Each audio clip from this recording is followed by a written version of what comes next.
አሰላሙ አለይኩም ወራህመቱላህ።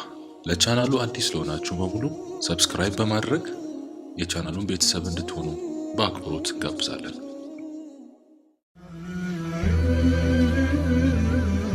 አላህ ሱብሓነሁ ወተዓላ የኑሕን ዓለይሂ ሰላም ሕዝብ በውሃ ካጥለቀለቀ በኋላ በምድር ላይ ከኑሕ ዓለይሂ ሰላም ጋር አብረው ከዳኑት ምእመናን ውጭ ምንም አይነት የሰው ልጅ አልቀረም ነበር።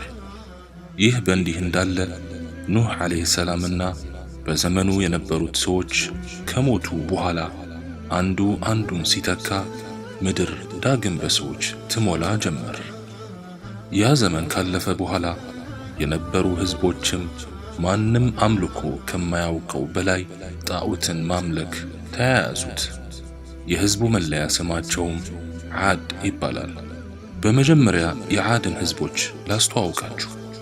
የዓድ ሕዝቦች በዓረቢያ ምድር በየመን ግዛት አሕቃፍ በሚባል አካባቢ ኢረም በተባለች ከተማ የሚኖሩ በጣም ትላልቅ ቁመና ያላቸው ሕዝቦች ሲሆኑ አላህ ስፍር ቁጥር የሌለው የጸጋ አይነት ያትረፈረፈባቸው ሕዝቦች ናቸው።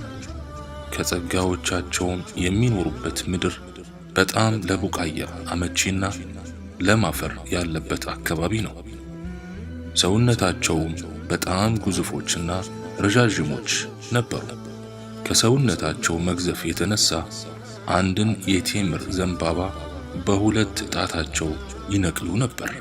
ነገር ግን አላህ ለዋለላቸው እንዲህ አይነት ኒዕማ ምላሻቸው ምስጋና ሳይሆን ድንበር ያለፈ አመጽና መኩራራት ነበር። የኑሕ ሕዝቦች ያደርጉት የነበረውን የጣዖት አምልኮ አሟሙቀው ጀመሩት። ያም አላንስ ብሏቸው ምድርን በተለያዩ የወንጀል አይነቶች ይሞሏትም ጀመር። ነገር ግን ለቅጣት የማይቸኩለው አላህ በእዝነት አዘል ጥበቡ ከመጥፎ ከልክሎ ወደ መልካም የሚመራቸውን ሁድ የተባለውን መልእክተኛ ከመካከላቸው ላከላቸው። ሁድ ዓለይሂ ሰላም መልካም፣ ቁጥብ፣ የተረጋጉና አንደበተ ርቱዕና አረብኛ ቋንቋን ለመጀመሪያ ጊዜ የተናገሩ ሰው ናቸው። አላህም እሳቸውን ወደ ሕዝባቸው በመሄድ የጌታቸውን ተልእኮ እንዲያደርሱ አዘዛቸው። ሁድም ዓለይሂ ሰላም የጌታቸውን ትእዛዝ በመቀበል ወደ ሕዝባቸው ሄደው እኔ ከጌታችሁ የተላኩ ነቢይ ስሆን በዚህ ዓለምም አላህ የሚባል ጌታ አለ፣ ከሱ ሌላ አምላክ የለም። እነዚህ ከተለያዩ ድንጋይና እንጨት ጠርባችሁ የምታመልኳቸው ጣዖታት መጥቀምም መጉዳትም የማይችሉ ደካማ ሲሆኑ ከናንተ ጥበቃን ይሻሉ እንጂ ራሳቸውንም አይጠብቁም። እኔን የታዘዘኝ ከሞት በኋላ ጀነት ይገባል፣ እኔንም ያስተባበለኝ ጀሃነም መቀመጫው ስትሆን መቀመጫነቷስ ምንኛ ከፋ ብለው ማስጠንቀቅ ጀመሩ።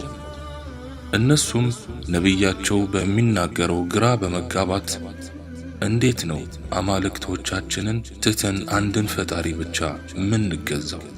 ይህ ሰውዬ ምን አይነት ቂልነት ነው ይዞብን የመጣው ይሉ ነበር። ሁድ ዓለይሂ ሰላም ሕዝቦቹ የሚያሳዩት የመልስ ምት ለቅጽበት እንኳን ተስፋ አላስቆረጣቸውም ነበር። ይልቁኑ እኔ ከናንተ ዘንድ የፈጣሪያችሁን ጥሪ ለማድረስ ከመካከላችሁ የተመረጥኩ ሲሆን የተላኩበትንም ተልእኮ ያለ መሰላቸት በተደጋጋሚ ወደ እናንተ አደርሳለሁ። እስቲ ፀሐይንና ጨረቃን ተመልከቱ። ማን ነው የሚያፈራርቃቸው? ማን ነውስ የፈጠራቸው? ምድርንና ሰማይንም ተመልከቱ።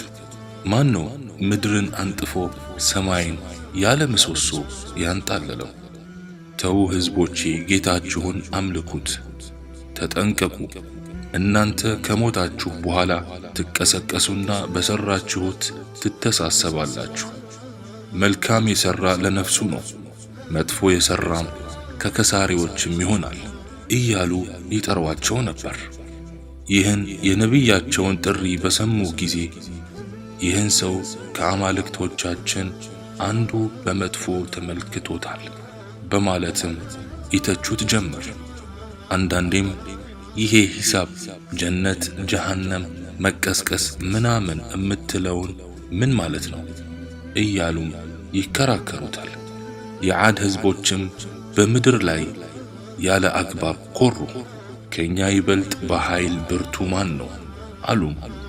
ያ የፈጠራቸው አላህ እርሱ በኃይል ከነርሱ ይበልጥ የበረታ መሆኑን አያዩምን?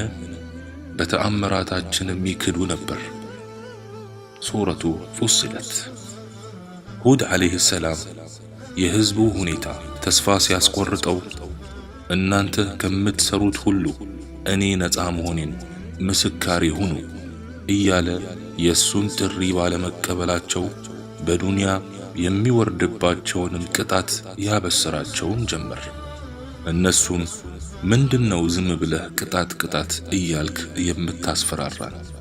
እንደውም እስቲ ቅጣት የምትለውን አምጣው እያሉ ሲያሾፉ ሁድም ዓለይሂ ሰላም ይህ የማስጠነቅቃችሁ ቅጣት በእናንተ ላይ ተፈጻሚ ይሆናል፣ አትጠራጠሩ አሏቸው። በመጨረሻም ሁድ ዓለይሂ ሰላም በህዝባቸው ላይ ዱዓ ማድረግ ጀመሩ። ከዚያም አላህ ቅጣቱን በህዝቡ ላይ ሊያወርድ መጀመሪያ ለረጅም ዓመታት ዝናብ በማቋረጥ ምድሪቱን አድርቆ እንስሳቶቻቸውን አጠፋባቸው። ሁድም ዓለይሂ ሰላም ከዚህ ሁሉ እንግልት ሊያድናችሁ የሚችለው በጌታችሁ ማመን ብቻ ነው አላቸው።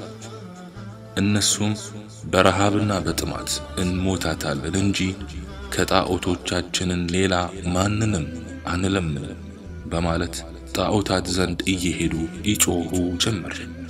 ጣዖቶቻቸው ዘንድ ሄደው ጩኸው ሲወጡ ሰማይን በደመና ተሞልቶ አገኙት። በጣምም ተደሰቱ። አማልክቱ ጸሎታቸውንም እንደሰሙ አመኑ። ጥሩ ዝናብ ሊዘንብልን ነው በማለትም ተመጻደቁ።